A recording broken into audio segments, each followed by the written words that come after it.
Dear students, welcome back to the YouTube channel of Farooq Higher Secondary School.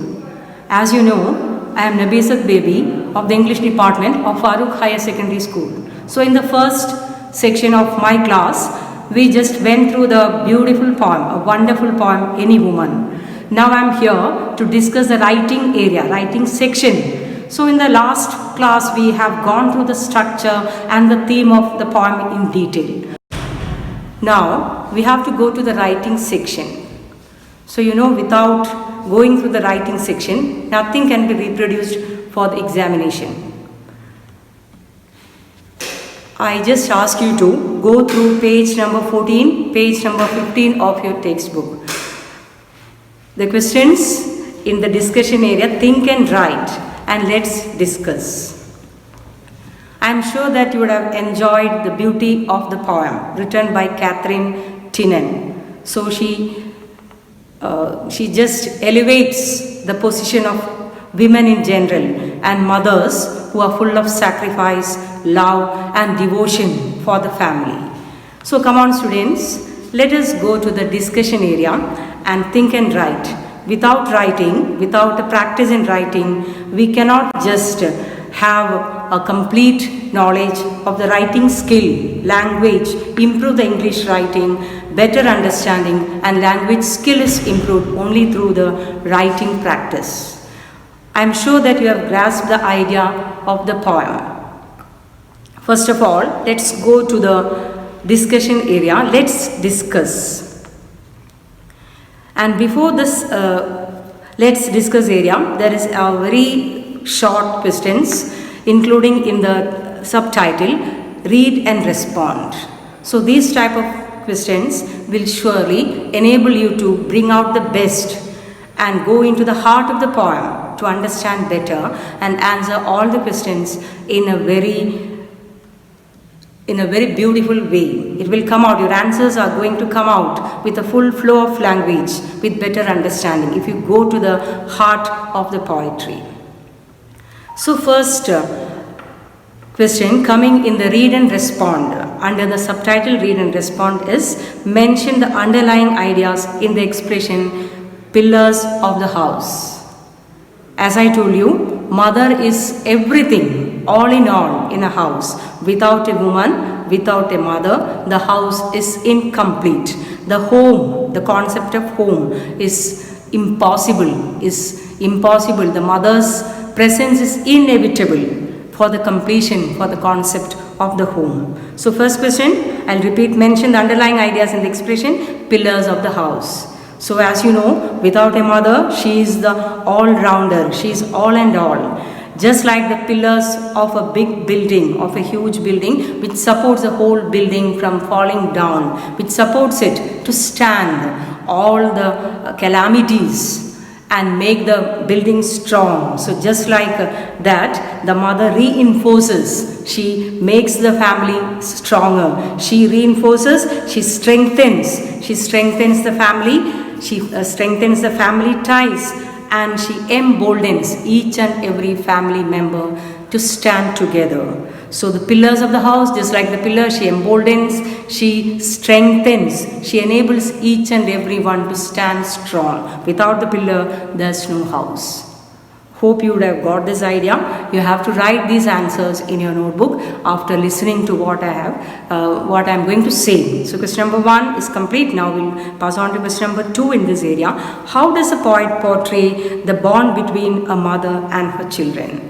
So I think there's no need to explain this once and again. So anyhow, we know that mother's role is so inevitable. So what is the bond between the mother and the children? That's a question. So the poet Catherine Tynan has spotted it so beautifully. And I told you that she is she's emphasizing the mother's role in the family. So she says that mother's role is so deep, devotion, her sacrifice, her devotion, her priceless, her invaluable service to the family has no fathom. See, it is so deep, it is something which cannot be measured. There is no criteria to measure the mother's sacrifice, the hard work, the devotion, the vast and deep love she gives to the family. So the mother and children are so closely bound. Emotionally, there's a strong bond. She cares them. She's so soft and tender. Her tenderness, everything makes the bond between the mother and children so strong. So nothing can be replaced. No kind of relationship can be replaced for the relationship between a mother and the children. So I think you got the idea. Now we'll pass on to question 3. So comment on the expression from floor to roof. Attempt to coin another expression without changing the meaning. That's the question. So the question is from floor to roof. It is an idiomatic usage in English. So from floor to roof, you have to find the similar expression you would have heard in the earlier classes or heard somewhere in the usage of English language. So it is, have you heard the expression from A to Z, 1 to 100, head to heel, top to bottom, all this expression, top to bottom, head to heel, A to Z, all this expression have similar connotation, similar meaning to from floor to roof. That means everything, all inclusive. Mother's presence, she is omnipresent in the house. See, her presence cannot be denied, or it is so important, her presence. See, so this is how we can replace some other idiomatic usages for from floor to roof. See, and I think you got the point. Now, what's the symbolic significance of wind and snow? This also was discussed in a small way. I think we just passed through that question in the last class also. Wind and snow. So wind and snow is symbolic in the poem. It stands for all the antisocial elements. Not just the calamities like wind, snow, a flood and all. It has another meaning, another level of meaning. It is symbolic. It is a sign. It is a symbol of the antisocial elements. What to say? The people who might, the intruders who might invade you. There will be atrocities. You will have to face atrocities in your life. You will have to face villains. You will have to face so much calamities, unwanted, untoward incidents in your life. So the wind and snow is the symbol of all the untoward incidents in the life. You have to face challenges that you have to face in your day-to-day life. And last question in this section is explain in your own words the concluding line of the poem. So I told you in the very last class, the concluding lines of the poem is so significant that it has a different tone. The poet is so strong but very humble in her language. It is her prayer. See, for her children she is praying to God. And what is her prayer, children? See, she is asking God to extend her lifespan, to elongate her lifespan, to just to extend so that she can live long, to stretch the span of her life, to stretch the years of her life so that she can support, she can work, she can love for the whole family. Her service is never ending, unending service. She is always there with a helping hand, and she is uncomplaining also. She is so happy to perform all her duties. So she is prayer to Jesus Christ, who was born in a manger. She is asking Jesus Christ, oh Christ, you were also born to a mother. You were also born to a mother who loved you in a manger, and you would have experienced the love of a mother. So just like that, I am also a mother. So please stretch my lifespan in such a way that I have to live upon this earth at least till my children are grown up and they are able to do things all by themselves. All by themselves. They should be able to do their work independently without depending upon others. So that area is complete. Now discussion area is left. So it is we know that for the time being a face-to-face discussion is not possible. So anyhow we'll have to discuss this area also. First question coming under this section is the focal point, woman, the focal point of the family. I think it would be a kind of a repetition if I explain more and more. And the mother has to play a pivotal role in the family, or she is a fulcrum of the machine. She is always 24/7. Her service is unending. It is 24/7, the time of her service. She cannot even sleep properly because she will be always haunted by some or other problems related to the family members. So without her planning, her helping mentality, her planning, her service, everything is available 24/7. And what are the qualities? Second question coming under this is the qualities a woman needs to face the challenges of the life. See, that also to be a woman is such a beautiful thing, such a beautiful concept to be born as a woman. See, so here the question is what qualities are needed by a woman to meet the challenges, to face the challenges of life. And that first of all, I told you women are emotionally stronger than men. They can love, they can they can take care, they can take decision, they can stand all the tragedies. For the family, they can work 24/7. So that is the strength of a woman. That is the strength of a woman. So for the women to face the challenges of life, first of all, they should have complete knowledge. If they are educated and if they are working, it is so fortunate for the family. The family is so lucky if the mother is educated and working. So in the last lesson you saw the adage. There was an adage in 3 L's of empowerment that if you educate a woman, you are educating a complete village. But if you educate a man, you are educating only an individual. So you would have understood what is the strength of a woman to face challenges of life. Her strength cannot be measured. It is unfathomed. See? And again on the third area, think and write. So there you have to write all whatever is discussed in the class, whatever is discussed in this session in your notebook. The first question coming under this is analyze the theme of the poem, keeping in view the plight of women in the Indian social scenario. So that Indian women are not now so struggling compared to many parts of the world. Indian women have come forward. They are empowered when compared to other nations.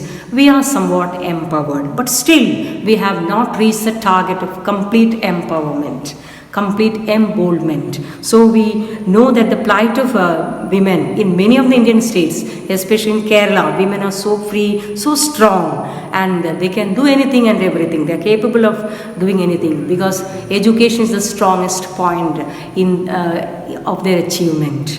So here the plight, but in many North Indian states and all, the condition is so pathetic. The pathos, the difficulties they have to face is so pathetic. So we have to overcome that hurdle also, that we know. Second question coming here is identify the major figure of speech used in the poem describing its significance. So that also was discussed, I think, in detail in the last class.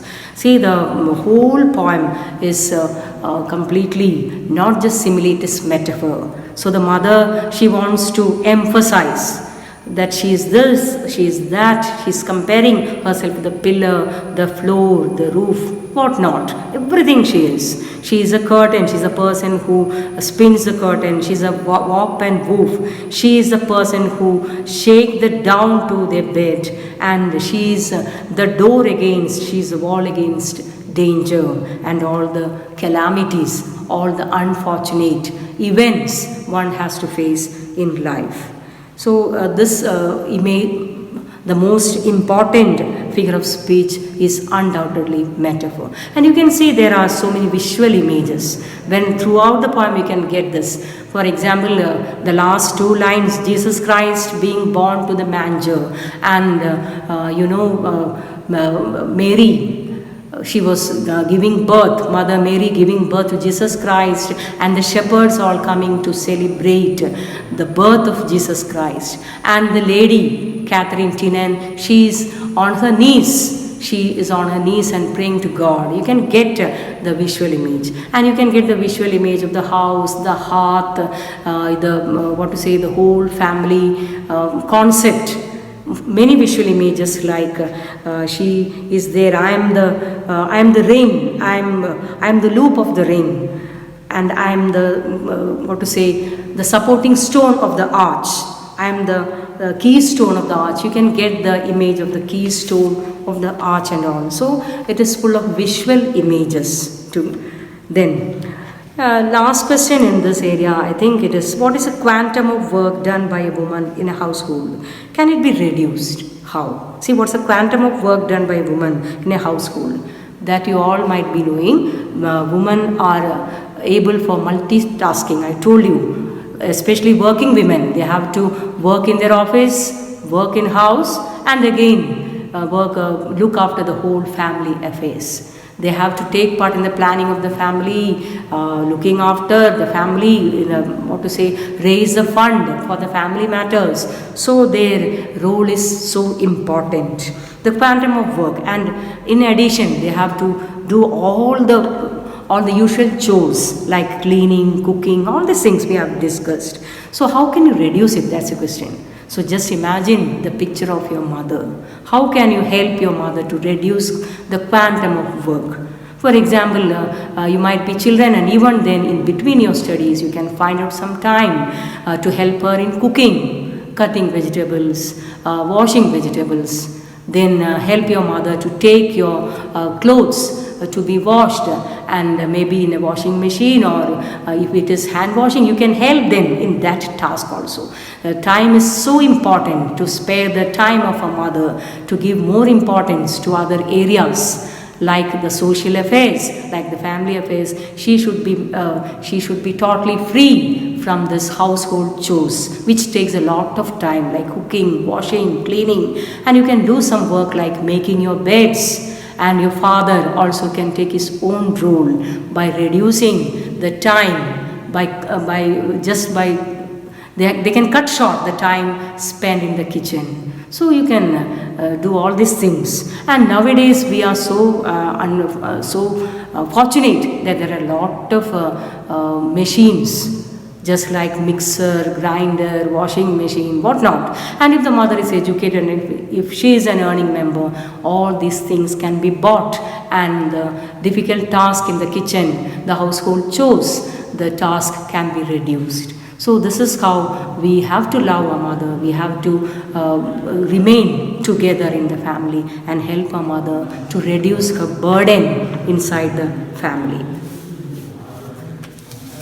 Now, there is appreciation. So in this poem, the last important question is how to write the appreciation of a poem. So in the last class, we were almost familiar with the structure of the poem and also the theme of the poem. Now, how to write appreciation? I think in the first year also you are trained to write the appreciation of a poem. So in the second year question paper, you can find a very important question out of 8 marks comparing 2 poems. One maybe you studied already in your text, the other one is a strange poem in the question paper. So how will you compare 2 poems? In this book also there is such a poem given. For example, the title is The Toys and the poet is Coventry Patmore. So here also the central theme of the poem is about the woe, the sorrow of a motherless child, a boy whose mother was no more, whose mother died in a very early age. He is just below 5 years and he unfortunately lost his mother, and how the father struggles to compensate the loss of the mother. So that's the poem, The Toys, a very touching poem. It goes deep into your heart. It touches the chord of your heart while you read the poem, how the father struggles and how the father feels sorry that he punished the boy, how much patient the father is to handle a boy who lost his mother, who is motherless at a very early age. So when you compare 2 poems, you have to take into account many things, as you saw in the last year itself. So first of all, the first paragraph can be very short. You have to mention 1 or 2 sentences about the title of the poem. You can comment on the title, and again the writer is important. If it is a known writer, you can write 1 or 2 sentences. The poet, where the poet is, for example, this one is written by an Irish-born writer, Catherine Tynan. See, you can write 1 or 2 sentences about the poet. Then you can go to the second paragraph. Second paragraph is somewhat bigger, and it can have all the important areas. For example, the theme, you can comment on the theme, the central idea conveyed, the message given by the poet. Then the structure, as we saw, I told you how many stanzas, what the rhyme scheme, see how is it arranged, all these things, how many lines are there in the poem, rhyme scheme, internal rhyme, all these things you have to explain. And now another important thing that you have to explain when you compare and appreciate the 2 poems is the language used, whether it is simple language or the language is so ornamental, the language is so beautiful. And again, the figures of speech is important when you discuss about the structure of the poem. So to write the appreciation, you have to compare the figures of speech used by the 2 poets. Which one is most appealing and which one is not? Then the message. So in most of the poets are so particular that there should be some message conveyed to the readers. So what is the message here? You know how to love your mother, you have to exchange, you have to give back, you have to be reciprocal to the love of your mother. So you should never ever insult your mother in your lifetime, because she was so caring for you, she was so pampering for you, she pampered you, cared you, and she made you a free individual. So this one, see, the message is important. So while coming to the last part of the appreciation, comparing the 2 poems, you have to comment on the message. And again, you have to write whether the poem was so appealing to you, your comment on the poem, the style of the poet. It was so appealing. Was it difficult for you to grasp into the into the depth of the poem? So whatever, you can write about it. See, you can find out the similarities of the theme. What is similar in these 2 poems? What is different in these 2 poems? What makes a poem? There is something to connect these 2 poems. So what connects these 2 poems? Whether it is a theme, whether it's a structure, whether it is the style of the language. See the difference. What are the difference? What makes one poem different from the other? What makes it look similar?